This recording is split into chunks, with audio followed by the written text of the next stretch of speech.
बिस्मिल्लाहिर्रहमानिर्रहीम। अस्सलाम वालेकुम नाज़रीन, मैं हूँ आसमा शराजी। प्रोग्राम है फैसला आपका। कुछ अहम डेवलपमेंट्स हुई हैं और उन डेवलपमेंट्स में सबसे इम्पॉर्टेंट ये है कि मियां मोहम्मद नवाज शरीफ ने पहली बार लबकुशाई की है BBC के प्रोग्राम में नकीब जामी साहब के साथ, और उसमें उन्होंने कुछ बातें की हैं। एक तो उन्होंने कहा कि धरना किसने करवाया था, उनके किरदारों को वक्त आने पर मैं ज़रूर उनके बारे में बताऊँगा, और साथ में उन्होंने ये भी कहा कि टकराव की जिम्मेदारी सिर्फ मेरी नहीं है।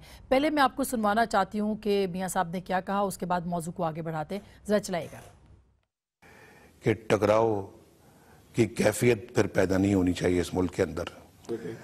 और जो क्लैश ऑफ इंस्टीट्यूशंस हैं ये नहीं होना चाहिए। सिर्फ मेरी जिम्मेदारी नहीं है अकेले की, सबकी जिम्मेदारी है।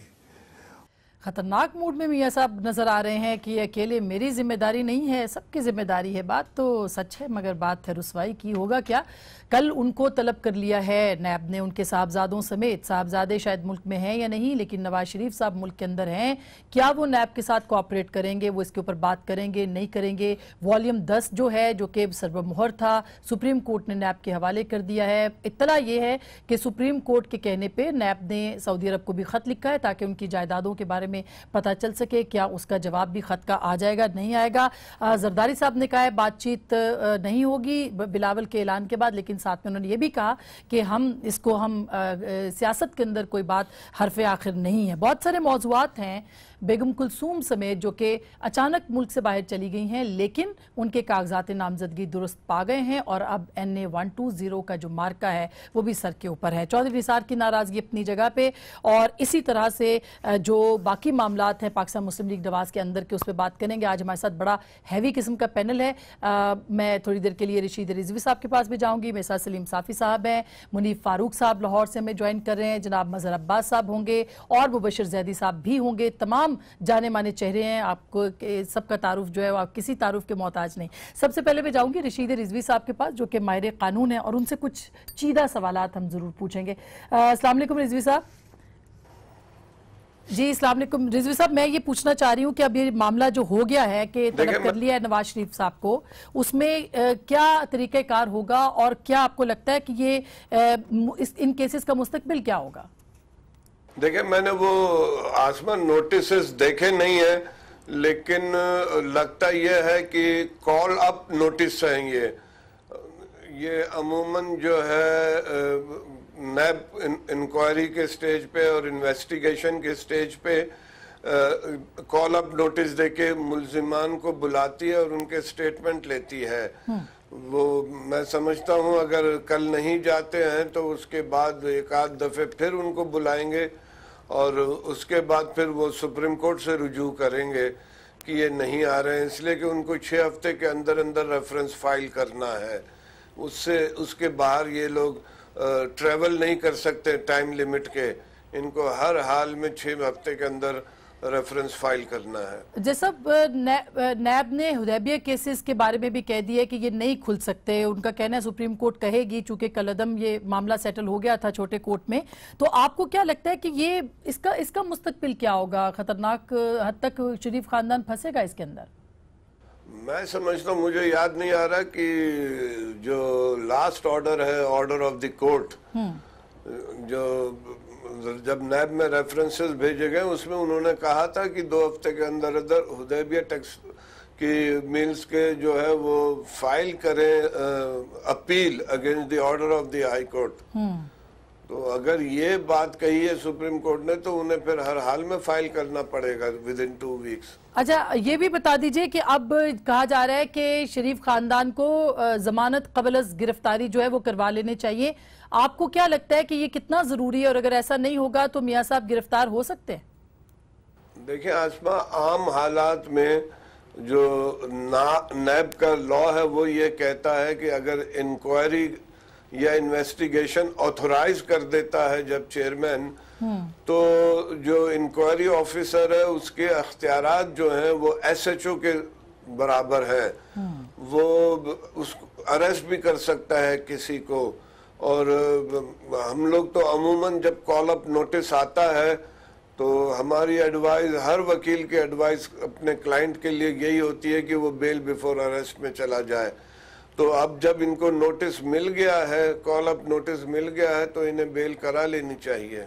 अच्छा, बहुत बहुत शुक्रिया। ये और बात है कि नैब इनको कितना फेवर करती है और हाई प्रोफाइल केस है, हाथ नहीं डालती, वो और बात है, लेकिन लीगली स्पीकिंग प्रैक्टिस हमारी सारे वकीलों की यही है कि जब कॉल अप नोटिस आता है, हम क्लाइंट को ये एडवाइस करते हैं कि वो बेल बिफोर अरेस्ट में चला जाए। बहुत शुक्रिया, थैंक यू सो मच। साफी साहब, आप सुन रहे थे ये बात और फिर आपने मियाँ साहब की भी गुफ्तगू सुनी है।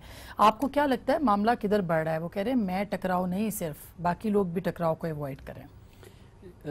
एक तो इसमें कोई शक नहीं है कि मियाँ साहब जो कुछ होना था वो तो हो चुका है, लेकिन उसके बाद भी बहुत ज़्यादा वो फंसे हुए हैं अभी अदालती साइड पे। ये तो उन्होंने किसी हद तक इस नैरेटिव को आम कर लिया कि देखिए सिर्फ अकामा और बेटे से तनख्वाह ना लेने के मामले पे उनको डिस्क्वालीफाई कर लिया गया। तो ठीक है, ये कोर्ट ही बेहतर जानती है कि क्यों सिर्फ उस बुनियाद पे डिस्क्वालीफाई किया गया, लेकिन वो अगर उनके मुखालिफिन उनको अदालत में मुजरिम साबित नहीं करवा सके हैं या करप्ट साबित नहीं करवा सके हैं, तो इसमें भी कोई शक नहीं है कि वो और उनके बच्चे अपने आप को मासूम भी साबित नहीं करवा सके हैं। और वो मामला उन्होंने रेफ़र किया है ट्रायल कोर्ट की सूरत में यहाँ नैब को, और उसमें मवाद बहुत ज़्यादा है, उसमें गलत बयानियाँ बहुत ज़्यादा है, उसमें बाज़ चीज़ें बड़ी, यानी आप अगर कैप्टन सफदर साहब के बयान को पढ़े JIT में तो इंसान को एक एक फ़िक्रे पे हंसी आ जाती है।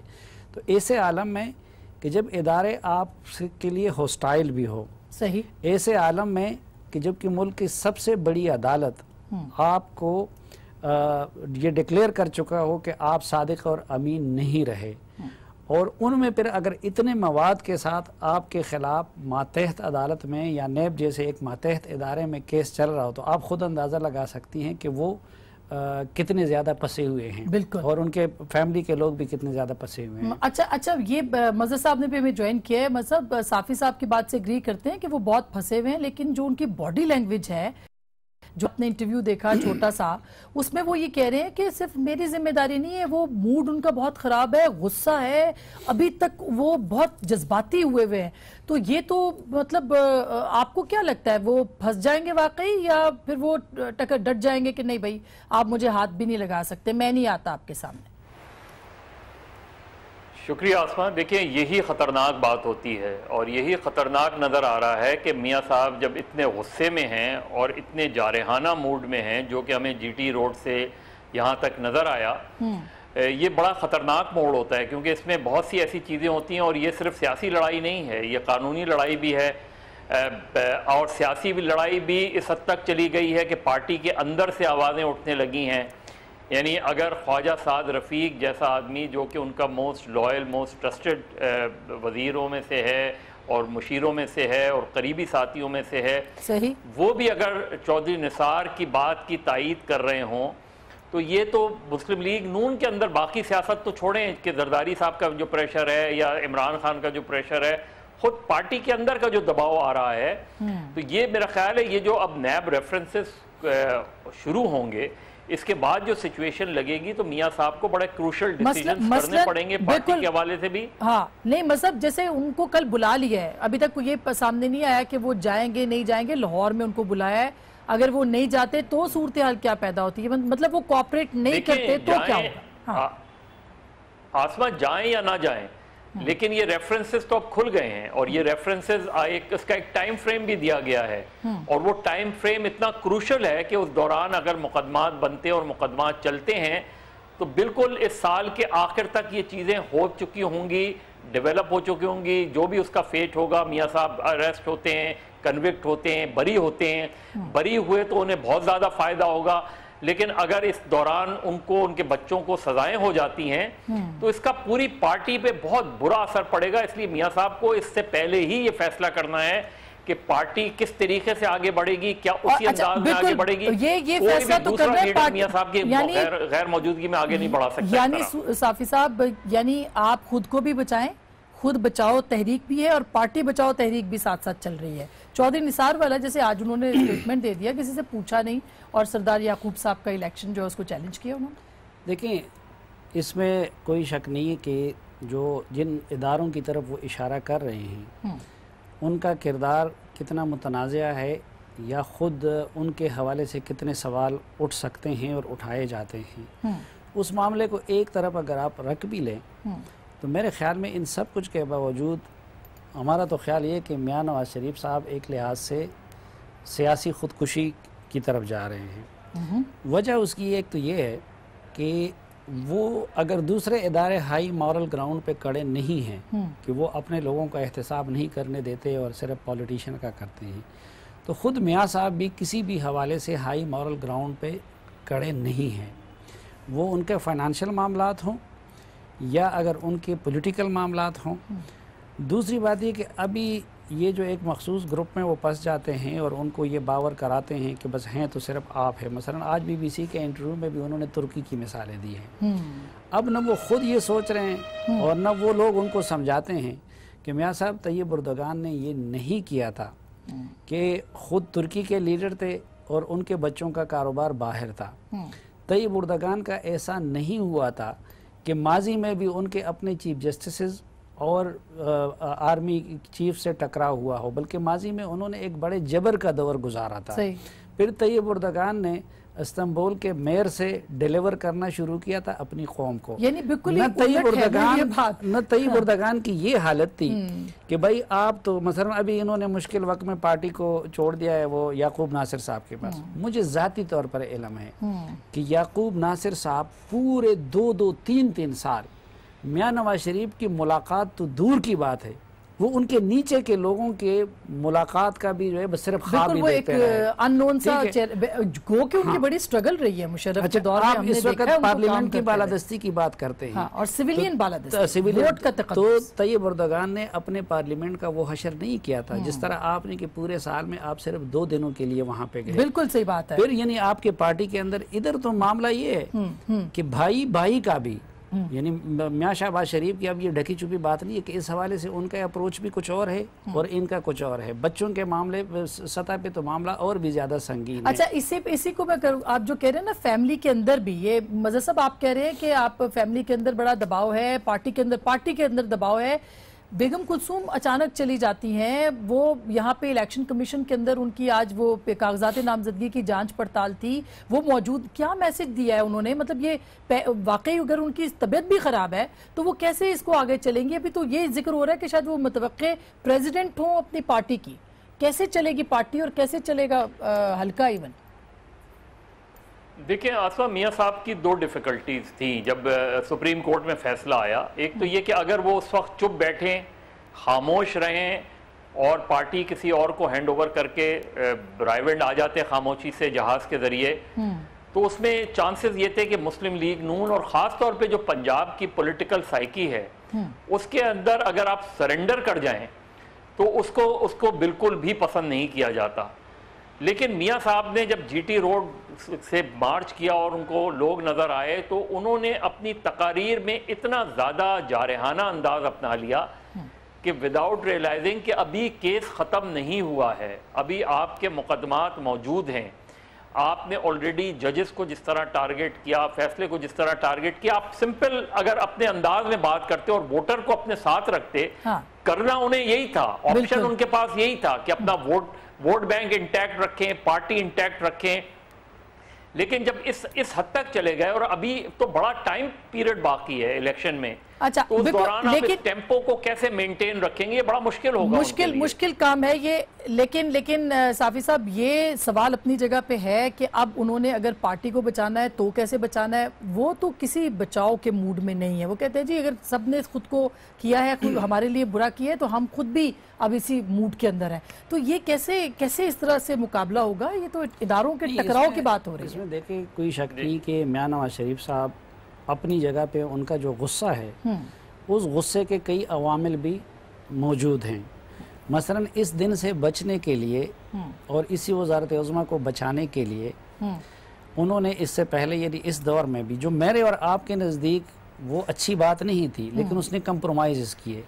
उसने उन लोगों को पार्लियामेंट में ला बैठाया दोबारा मिन्नतें करके जिन्होंने पार्लियामेंट पे हमले किए थे, जो कानूनी लिहाज से पार्लियामेंट के मेंबर नहीं रहे थे। उन्होंने धरनों का मरहला बर्दाश्त किया। लेकिन वो करते तो कहते ये इंतकामी सियासत हाँ, है कि इनको आपने फारिग करवा दिया पार्लियामेंट से। हाँ, यानी उस पर दूसरी राय हो सकती थी। या अभी जो वो कह रहे हैं उसने धरनों का किसी से हिसाब किताब नहीं लिया, उसने लॉकडाउन का किसी से कहते वक्त आने पे बताऊंगा। अच्छा, मतलब अभी भी वक्त आने पे फिर ये भी करते रहे हाँ। कि मसलन इसी तरह मुशाहिदुल्लाह ने कुछ इशारे वगैरह किए थे, हाँ। लेकिन वो चूंकि निस्बतन फैमिली से बाहर था तो उसकी छुट्टी करा दी गई। परवेज रशीद के साथ यही हुआ, बाकी लोगों के साथ यही होता रहा। अच्छा, फिर ये है कि वो ये समझता होगा कि मैंने अपने बच्चों को भी JIT के सामने पेश किया, खुद भी उसके सामने पेश हुआ, ठीक है, लेकिन उसके बावजूद भी वो बच नहीं सके। एक तो ये है। दूसरा, उन्होंने अपने आइंदा की सियासत के लिए जो नक्शा खींचा था बेटी की सूरत में, वो सारा नक्शा भी वो तलपट हो गया। बिल्कुल। अच्छा, अब वो ये समझते हैं कि भाई मेरे पास तो कोई रास्ता नहीं बचना है, अब इसी मुझे तरह आउट हो इस सूरत में या उस सूरत में। वो टकराव इसीलिए वो उसके इंतकाम के मूड में भी है। तो इससे तो बहुत नुकसान हो। मैं दोबारा आती हूँ एक सवाल कि क्या वो पार्टी इस काबिल है और ये मुल्क और इसका मुतामिल हो सकता है? बिल्कुल नहीं हो सकता। हमें बड़े खतरा उर्दवान ना बने ना। आप मुबशर जैदी साहब ने भी हमें ज्वाइन कर लिया। मुबशर, आपका चलते चलते वैसे ब्रेक का मुझे कह दिया गया, लेकिन मैं आपका भी कमेंट इस पे लेना चाहूंगी कि ये जो साबिक वजीर आजम कह रहे हैं कि सिर्फ मैं जिम्मेदार नहीं हूँ टकराव से बचने के लिए, बाकी भी जिम्मेदार हैं, तो आपको उनके मूड के ऊपर आप क्या कमेंट करेंगे? देखिए आसमा, यही सवाल मैंने उनसे पूछा था जब हमारी वहाँ उनसे एक मुलाकात हुई थी, जब उन्होंने यही ग्रैंड डायलॉग की बात की। उन्होंने कहा सिविल सोसाइटी बात करे, उन्होंने कहा दूसरे बात करें।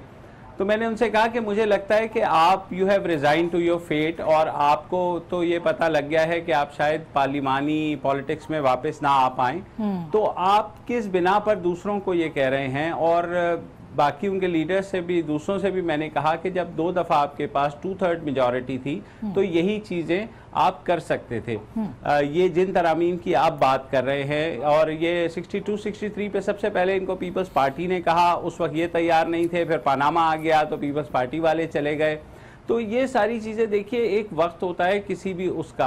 अब अगर ये उन तरामीम की बात करते हैं तो ये तरामीम उसी तनाजुर में देखी जाएंगी कि ये एक शख्स को बचाने के लिए की जा रही टाइमिंग, तो जाहिर है कोई टाइमिंग यानी डील की है, डायलॉग की नहीं है। मैं तो पहले दिन से ये बात कर रही हूँ कि ये जो टाइमिंग है ये डील के लिए मुनासिब है, डायलॉग के लिए नहीं। मैं एक छोटी सी ब्रेक ले लूं, ब्रेक के बाद मुबशर यहीं से हम शुरू करेंगे जो बात आप कर रहे हैं मियां साहब का फ्यूचर, और जाहिर है कि अब नैब के हवाले से वो कहते हैं जी मैं अभी ये इंटरव्यू बाकी चलेगा, लेकिन जो हमें पता चला है, जो रिपोर्ट हुआ है कि जेल जाने को वो और उनका खानदान तैयार है। इसके बाद क्या होगा, ब्रेक के बाद बात करते हैं।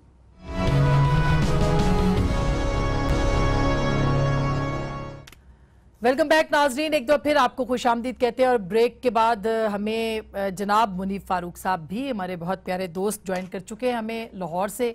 मुनीब, आपके पास भी एक सवाल फेंकती हूँ कि ये जो अब बात हो रही है केसेस की, और हुदैबिया केसेस के बारे में कह दिया जी हमने नहीं खोलने केसेस क्योंकि पहले सुप्रीम कोर्ट जाएगा ये मामला, उसके बाद हम इस काबिल होंगे।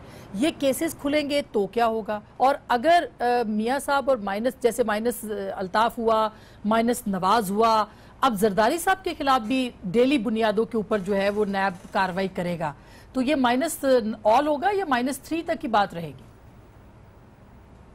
बिस्मिल्लाहिर्रहमानिर्रहीम। देखिए आसमा जी, सबसे पहले तो बात यह है कि मियां नवाज शरीफ साहब के लिए बेस्ट बेट ये है कि उन्होंने किसी ना किसी तरह ये जो सारा प्रोसेस है अकाउंटेबिलिटी कोर्ट वाला, क्योंकि ये ज़रा थोड़ा फास्ट ट्रैक होगा, क्योंकि रेफरेंस दायर करने का तो ऑलरेडी सुप्रीम कोर्ट ने हुक्म दे दिया था। तो उन्होंने, मियां साहब ने जो, और ये मैं अपनी इंफॉर्मेशन की बेसिस पे आपको कह रहा हूँ कि उनके लिए बेस्ट ये है कि उन्होंने इसको इलेक्शंस तक खींचना है कि किसी ना किसी तरह, ऑल्दो सुप्रीम कोर्ट ने कहा है कि 6 महीने के अंदर फैसला आ जाए इन नैब रेफरेंसेस का, अकाउंटेबिलिटी कोर्ट का, लेकिन उसके बाद एक प्रोसीजर है कि हाई कोर्ट में अपील हो सकती है, जो भी करना चाहे, चाहे वो मियां साहब करें या नैब करे। लेकिन मियां साहब के लिए यह है कि उन्होंने इसको खींचना है 2018 के इलेक्शंस तक, या कम से कम सेनेट के इलेक्शंस तक। जहाँ तक बात है जरदारी साहब की, तो जरदारी साहब के केसेस जो हैं उनकी नौइयत थोड़ी मुख्तलिफ है। बेशक डेली बेसिस पे हेयरिंग हो, लेकिन जरदारी साहब ने काफ़ी चीज़ों को खुद फेस भी किया है। बहुत सी मामलात के अंदर आपको पता है उनकी जो हाजिरी है उससे भी उनको इस्तिस्ना नहीं, अभी तो मियां साहब भी फेस करेंगे। अभी हमने ब्रेकिंग जो चलाई है वो ये कि वो भी जाएंगे। जरदारी साहब का तो और मियां साहब बिल्कुल जाएंगे। हाँ जी, वो बिल्कुल जाएंगे, मियां साहब बिल्कुल जाएंगे, और मेरे ख्याल में उन्हें जाना भी चाहिए, क्योंकि उनका जो उन्होंने नैरेटिव दिया है वो यही है कि मैं आइन और कानून का पाबंद हूँ, मैं सब कुछ करेंगे हम, लेकिन उन्होंने फैसला इम्प्लीमेंट करवा दिया। इम्प्लीमेंट करवाने के अलावा ऑप्शन नहीं था कोई, बिल्कुल दुरुस्त बात है, लेकिन वो he doesn't want to see himself at the wrong side of the law। बिल्कुल। अच्छा मुबश्शिर, अपने आप को नहीं कम से कम देखना चाहिए। बिल्कुल सही बात है मुबश्शिर। अब ये वॉल्यूम 10 जो है ये भी नैब के हवाले कर दिया गया है, और उसके अंदर से सुना है कोई बड़ी खतरनाक, आपको पता है जो मुख्तलिफ जगहों पर रिपोर्ट भी हो रही हैं, चीजें खतरनाक चीजें निकल रही हैं। तो कितनी को खतरनाक हो सकती हैं मियां साहब के लिए वो चीजें जो निकल रही हैं? मेरे ख्याल में जो खतरनाक होना था वो हो गया, क्योंकि वॉल्यूम 10 में ज़्यादा से ज़्यादा करस्पॉन्डेंस है विद डिफरेंट गवर्नमेंट्स जो JIT ने की थी ओवर के भाई हमें क्या तफसीलात फराम की जाएं, और वो उन्होंने ख़ुद कहा था इनकन्क्लूसिव हैं। तो मेरा नहीं ख्याल कि उसमें कोई बहुत ज़्यादा हमें देखने की ज़रूरत है। अगर जाहिर है उसमें कुछ इंडिया के बिजनेसेस के हवाले से कोई अगर ऐसी करस्पॉन्डेंस आ गई, उसको पॉलिटिकली तो शायद यूज़ किया जा सकता है, लेकिन लीग उसमें मेरा नहीं ख्याल कि जब JIT ने खुद ये कह दिया कि इनकन्क्लूसिव हैं और ये इसको ना अभी खोला जाए, तहकीकात की मजीद ज़रूरत है, तो we should not see much into it. अच्छा, लेकिन मुझे सिर्फ जी आप मुझे एक छोटा सा डर जो लग रहा है, जो ये सिस्टम्स की बातें हो रही हैं, तो अगर तारीख में देखा जाए तो हर 10 साल के बाद कुछ ना कुछ ऐसा होता है कि जो हुब्बुल वतनी है दोबारा से जाग पड़ती है। तो मैं बस वो दुआ करता हूँ कि वो ना हो जो 1950 की दिहाई से होता आया है। अच्छा, ये जो आपने बात छेड़ दी है, मैं साफी साहब के चूंकि कॉलम बहुत शौक से पढ़ती हूँ। साफी साहब, आप तो मुख्तलिफ जगहों पे लिखते रहे कि ये माइनस ऑल की तरफ मामला जा रहा है, यानी खान साहब भी नहीं बचेंगे और जरदारी साहब भी नहीं और कोई भी नहीं। तो कैसे आप कहते हैं ये सिस्टम को खतरा है? नहीं, वो तो मैं 2-3 वजूहात पे कह रहा हूँ। एक तो ये कि मैं मकाफात अमल के कानून पे बहुत सख्त बिलीव करने वाला हूँ, और आप देखें यानी इस मुल्क में हमारी आंखों के सामने रोज़ाना होता रहता है।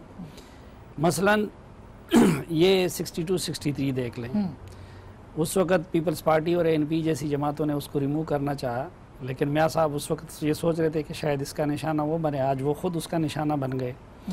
इसी तरह आप देखें कि खान साहब कह रहे हैं कि अगर इसको छेड़ा तो 10 लाख लोग। एक ज़माना था कि मियां साहब इस्टेब्लिशमेंट से अपने मुखालिफिन को डराते धमकाते थे और फ़ौज के साथ अपने ताल्लुकात का हवाला दे के उनके कहने पे कभी बेनज़ीर भुट्टो को गद्दार कहा, कभी किसी को कहा, और दूसरी तरफ इस्टेब्लिशमेंट मियां साहब को अपने एक टूल के तौर पर इस्तेमाल करती रही।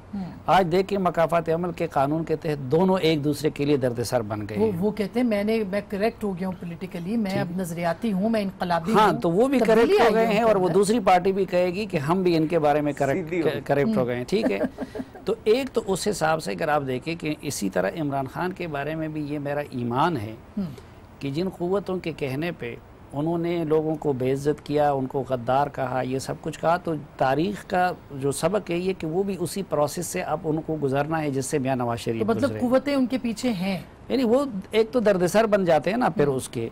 दूसरा ये इस रिलेशन में ये होता है, मसलन आपने देखा होगा कि जो जर्नलिस्ट मोहरे के तौर पर किरदार अदा करते हैं अमूमन उनका फिर सबसे ज्यादा गुस्सा उन पे होता है और इसका उन पे। वो लोग समझते हैं कि अच्छा कि मेरी बिल्ली और मुझे म्याऊं, हाँ। और ये समझते हैं कि जी इतनी खिदमत कर ली और इतनी इसके बाद भी ठीक है। ये एक तो वो चीज, दूसरी बात ये है कि देखिए केसेस तो सबके कोई भी हाई मॉरल ग्राउंड पे खड़ा नहीं है। दुरुस्त बात है। इमरान खान साहब के आप पार्टी फंड्स के मामला देखे, बहुत सारे और भी केसेस देखे, 62-63 में तो कुछ भी आ सकता है सर, सादिक नहीं कुछ भी डाल जज साहब के रिमार्क्स मौजूद हैं कि 62-63 को अगर हमने अप्लाई किया, वो तो सिराजुल हक का कहते थे, लेकिन मेरा ये यकीन है कि सिराजुल हक भी नहीं बच सकता, कोई भी नहीं मैं बच भी नहीं बच सकता, कोई भी सादिक और अमीन अब उसका अप्लाई होना शुरू हो गया। ठीक बात है। दूसरे उनके भी मामला देखे, ट्रेल उधर भी नहीं मिल रहा, इधर भी नहीं मिल रहा। आप कह रहे हैं माइनस ऑल 62-63 के जरिए से नहीं, एक तो इसके जरिए से हो रहा है ना, अदालती प्रोसेस और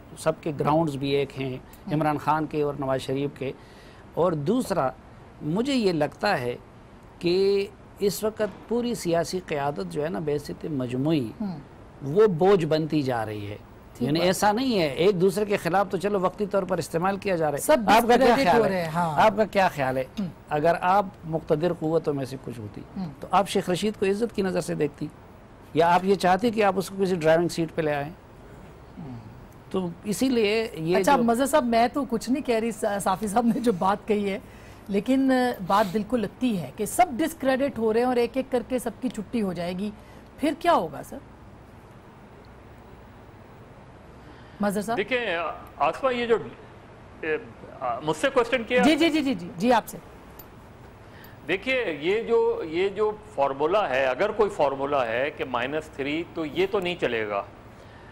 ये इसलिए भी नहीं चलेगा क्योंकि इसके नतीजे में एक तो मियाँ साहब का कमबैक हो जाएगा। अगर आपने ये फार्मूला अप्लाई किया तो मियाँ साहब का तो कमबैक हो जाएगा।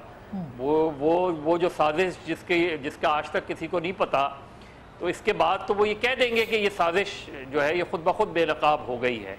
तो मुझे नहीं लगता कि ऐसा कुछ होने जा रहा है। ठीक। दूसरी बात ये कि मियाँ नवाज शरीफ के पास, मियाँ नवाज शरीफ गालबन ये समझ रहे हैं कि वो पॉलिटिकल एग्रेशन और इसके साथ अदालतों का जिस तरह सामना करेंगे तो एक तरह अपने वोटर के अंदर वो एक अपना हेरोइक इमेज जो है वो वापस लेकर आएंगे। देखिए जुल्फ़िकार अली भुट्टो का मामला बड़ा मुख्तलिफ था। सही। मार्शल लॉ लग गया था, जुल्फ़िकार अली भुट्टो जब जेल में रिहाई के बाद दोबारा जेल गए थे और मर्डर केस चलने लगा था। हाँ। तो भुट्टो साहब ने शेख रशीद जो बाबा सोशलिज्म थे पीपल्स पार्टी में, पुराने ये वाले बुलाया था और उनसे कहा, उनसे ठीक। कहा था कि आप पार्टी को चलाएं। ठीक।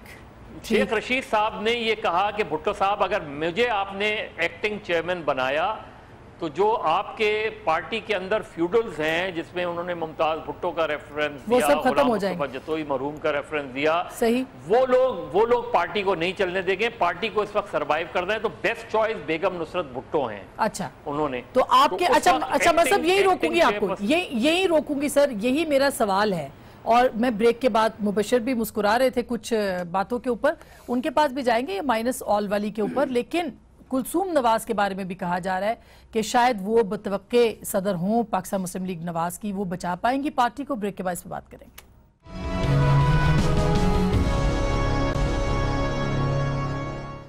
वेलकम बैक नाजरीन, एक बार फिर आपको खुशामदीद कहते हैं। -1, 2 और ऑल की बात हो रही है। मुबशर, आप क्या कहते हैं, क्योंकि आप मुस्कुरा भी रहे थे बीच में, कुछ जो एग्जांपल्स आई थी उसके ऊपर, आपका क्या परसेप्शन है मुस्तकबिल के बारे में? मुझे दोनों की बात बहुत अच्छी लगी। साफ़ी साहब की ख़ास तौर पे, बहुत सादा आदमी हैं और सादगी से बात करते हैं, और बहुत अच्छी बात है कि he is very sincere in his opinion. और मैं इनके कॉलम भी बड़े शौक से पढ़ता हूँ। और मज़हर भाई ने जो बात की थी कि नवाज शरीफ साहब वापस आ सकते हैं अगर ये सारी सूरत हाल हो, मेरे ख्याल में जो इस्टेब्लिशमेंट की इस वक्त सोच है वो ये नहीं है। वो यही है कि किसी तरीके से कम पीपल्स पार्टी, PMLN और साथ साथ यहाँ MQM तो माइनस हो ही चुकी है असल वाली जो है, तो उसके बाद वो चाह रहे हैं कि शायद कोई PTI के लिए जगह बनाए, लेकिन PTI मेरे ख्याल में खुद ही अपने लिए काफ़ी है और वो खुद अपने आप को उस लेवल तक एलिवेट नहीं कर सके, जिससे मुझे ख़तरा ये पैदा हो रहा है कि एक जो लॉन्ग स्टैंडिंग ख्वाहिश थी हमारी इस्टेब्लिशमेंट की कि कोई नेशनल गवर्नमेंट हो जिसमें बिल्कुल पवित्र किस्म के जो है टेक्नोक्रेट्स आ जाएं और मुल्क दोबारा से जो है दूध की नहरें बहनी शुरू हो जाएं और शहद जो है ना, मतलब वो हर तरफ बस फरावानी हो, तो मेरे ख्याल में ये दोबारा गलती करने जा रहे हैं। एक जो सिस्टम है, अच्छी बात हुई है कि नवाज शरीफ साहब हट गए हैं, एक दूसरे वजीर आजम आ गए हैं, इस सिस्टम को चलना चाहिए और बिल्कुल सजा दे। हाँ, लेकिन सजा सबको मिलनी चाहिए ना मुनीब। उस दिन आपसे भी यही बात हो रही थी कि सजा अगर सिर्फ सियासतदानों को मिलेगी और बाकियों को नहीं मिलेगी, और टकराव सिर्फ सियासतदान उससे बचें और बाकी ना बचें, तो फिर किस तरह का मंजरनामा होगा? वो क्या पेश मंजर होगा जिसमें सिर्फ एक टकराव से बचना चाह रहा और बाकी ना बचना चाह रहे हो? देखिए, ये मेरी और आपकी या हम सब जो इस प्रोग्राम में बैठे हैं, हमारी ख्वाहिश ज़रूर हो सकती है कि जिसने जो किया है उसको उसकी सज़ा मिले, लेकिन मुझे कम से कम आने वाले 5-10 साल के साथ अंदर तो ये होता हुआ नज़र नहीं आता। आर्मी चीफ ने कुछ दिन पहले फरमाया कि मुल्क अब आइन और कानून के रास्ते पे चल रहा है, जो सही रास्ता है, और इदारे बड़ी तंगदस्ती से काम कर रहे हैं। और अगर वाकई आइन और कानून पर चल रहा है तो पहला टेस्ट तो ये है कि परवेज मुशर्रफ साहब वापस आए, परवेज मुशर्रफ साहब को वापस बुलाया जाए। इज अ फ्यूजिटिव, वो भागे हुए हैं, आके ट्रायल का सामना करें। लेकिन अगर वो नहीं आ रहे तो फिर सबसे पहले तो जो आपका पर्पस है वो यही डिफीट हो जाता है। आपका जो आप देना चाह रहे हैं अपना एक नैरेटिव, वो पहले ही यहाँ पर आकर गच्चा खा जाता है कि यहाँ पर उसको शिकस्त हो जाती है। दूसरी बात यह है कि ये कहने में सुनने में बड़ी अच्छी बातें लगती हैं कि सबको सजा मिलनी चाहिए, सब कानून के से बालातर कोई भी नहीं है। लेकिन जो बिटर ट्रूथ है या बिटर रियलिटी है, rather I would say crude reality है, हाँ। वो इसके बिल्कुल बरक्स है। हमारे मुल्क में ऐसे लोग मौजूद हैं जो कि कानून से बालातर भी हैं और ना कभी कानून उन पर हाथ डाल सकता है। हमारे मुल्क में ये नहीं, बिल्कुल मुनीब, ये बात दुरुस्त है कि कुछ लोगों के ऊपर कानून जो है वो बात हाथ नहीं डाल सकता। मज़हर साहब, फिर हम कानून के इंसाफ की कैसे बातें करेंगे? मियाँ साहब तो कह रहे हैं कि मैं जेल जाने को तैयार हूँ और मैं इसके अंदर अगर मुझे हथकड़ियाँ लगती हैं, मेरा खानदान जाता है तो मुझे कोई कबाहत नहीं, क्योंकि मैंने दोबारा वजीर आज़म नहीं बनना। ये उन्होंने ऑफ द रिकॉर्ड जो बातें हुई उसमें भी ये बात कही थी। देखिए, मियाँ साहब जो बातें कर रहे हैं वो बिल्कुल वो जिसका मैंने पहले जिक्र किया कि वो हेरोइकिज्म की बातें कर रहे हैं। वो अपने लोगों को अपनी तरफ अट्रैक्ट कर रहे हैं, वो अपने वोटर को इंटैक्ट रखना चाहते हैं। वो ये मैसेज दे रहे हैं अपने वोटर को कि मेरे साथ ज्यादती हुई है, मेरे ऊपर कोई करप्शन का वो नहीं है। वो ये साबित करना चाह रहे हैं कि जो भी मुकदमात उनके खिलाफ, जो भी इंक्वायरी कामयाब हो जाएंगे इसमें, वो गलत हो रही हैं, कामयाब हो जाएंगे इसमें। देखिए ये बहुत ही इस वक्त जो सिचुएशन लग रही है उसमें बहुत बड़ा चैलेंज होगा मियाँ साहब के लिए, इसलिए कि अगर वो नीचे के लेवल पे कोई चीज़ हुई होती, सुप्रीम कोर्ट के 5 रुकनी बेंच हैं और ये वो मुकदमात नहीं हैं ठीक जो जुल्फिकार अली भुट्टो के खिलाफ थे। पेश मंजर आपको क्या लगता है? ठीक सर जी, डिपेंड ये करता है कि मियाँ साहब ये फाइट किस तरह करना चाहते हैं। कैसी फाइट? पेश मंजर की मैं इसलिए आपको